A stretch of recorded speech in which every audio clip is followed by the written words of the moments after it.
Ibu berpesan, mari kita saling menjaga. Assalamualaikum warahmatullahi wabarakatuh. Baiklah, kami akan memaparkan kasus skenario diferensiasi jenjang SMP. Pak Dudidam, seorang guru SMP, ingin mengajarkan murid-muridnya materi tentang iklan.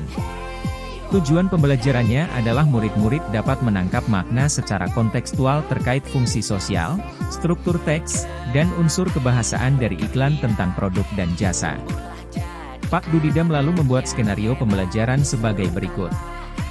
1. Diskusi seluruh kelas. Di awal pembelajaran, Pak Dudidam melakukan diskusi untuk memperkenalkan murid pada topik tentang iklan dengan menggunakan beberapa pertanyaan pemandu seperti: apa yang membedakan antara iklan dengan bentuk tulisan lain? Iklan apa yang benar-benar menarik untuk kalian? Apakah dibutuhkan biaya untuk membuat sebuah iklan? Jenis pekerjaan apa yang tersedia dalam periklanan? 2. Kerja individu, pasangan, kelompok kecil. Setelah itu, Pak Dudidam meminta murid melakukan kegiatan tulis berbagi dengan pasangan lain. Secara individu, murid akan diminta menulis 3 hingga 5 iklannya. Menarik bagi mereka. Mereka lalu berbagi apa yang dituliskan dengan satu teman lain, secara berpasangan. Saat berbagi, mereka boleh menambahkan pendapat. Setiap pasangan kemudian berbagi dengan pasangan lain. Setelah itu Pak Dudidam melakukan diskusi dengan seluruh kelas. Ia akan menggunakan daftar iklan yang ditulis oleh masing-masing kelompok sebagai contoh, kemudian membahasnya dengan menekankan pada 1. Target audiens sasaran. 2. Pesan utama. 3. Mengapa beberapa iklan lebih efektif daripada yang lain. Pak Dudidam lalu memperjelas konsep dan istilah periklanan sesuai kebutuhan. 3. Kerja kelompok kecil. Murid akan diminta untuk membentuk kelompok yang terdiri dari 4-5 orang untuk mendiskusikan kelebihan dan kekurangan berbagai jenis iklan. Setiap kelompok akan diberikan selembar kertas dan bekerja di meja mereka. Setiap lembar kertas grafik memiliki T-chart untuk menuliskan kelebihan dan kekurangan untuk jenis iklan tertentu, misalnya radio, TV, internet, cetak, billboard. Setiap kelompok akan melakukan brainstorming dan mencatat 2 kelebihan dan 2 kekurangan dari jenis iklan tertentu. Dengan menggunakan isyarat yang diberikan guru, setiap kelompok kemudian pindah ke meja kelompok lain. Mereka membaca masukan yang telah ditulis sebelumnya dan menambahkan 2 kelebihan dan kekurangan lagi. Terus berlanjut demikian, sampai setiap kelompok memiliki kesempatan untuk membahas semua jenis iklan. 4. Pak Dudidam lalu mengumpulkan kembali murid sebagai satu kelompok besar. Ia lalu memfasilitasi diskusi yang diperlukan untuk memperjelas dan/atau memperluas pemahaman konsep seperti target audiens, kejelasan pesan, dan penggunaan fitur kebahasaan dan desain seperti pemilihan judul, teks, gambar, dan format. 5. Pak Dudidam lalu memberikan tugas individu. Ia membedakan penugasannya sesuai dengan kemampuan murid.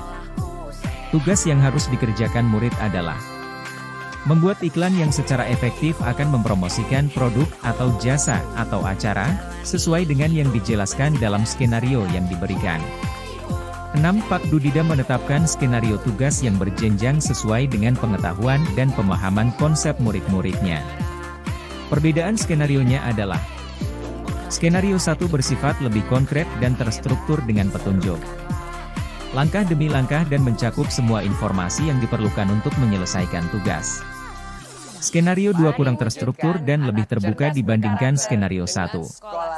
Dan skenario 3 bersifat konseptual dan terbuka dan membutuhkan riset.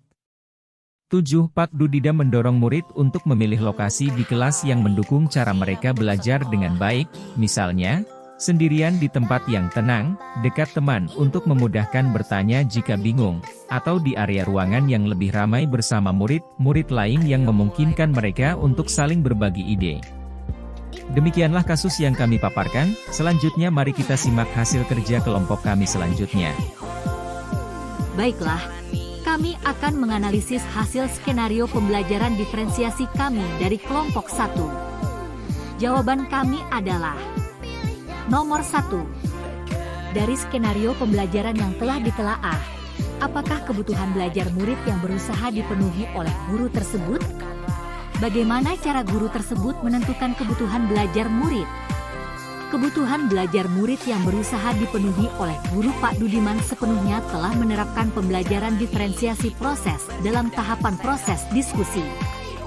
Selanjutnya, Pak Dudiman ingin memastikan bahwa semua muridnya sudah paham yang dimaksud dengan topik tentang iklan dengan memberikan pertanyaan-pertanyaan pemandu.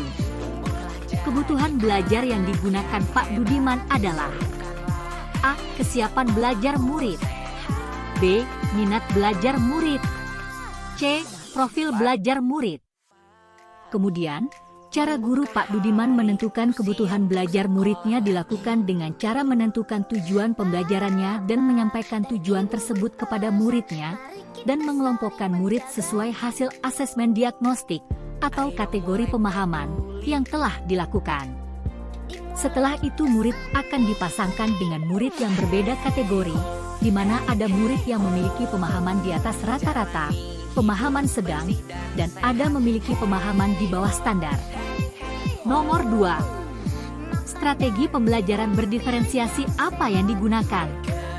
Strategi pembelajaran berdiferensiasi yang digunakan Pak Dudidam adalah A. Diferensiasi konten. B. Diferensiasi proses. C. Diferensiasi produk. Nomor 3. Bagaimana guru tersebut melakukan penilaian?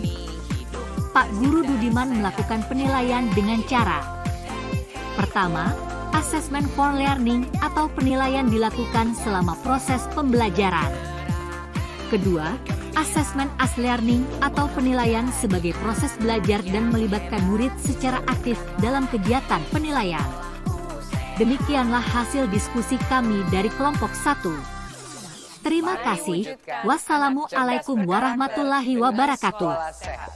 Salam guru hebat.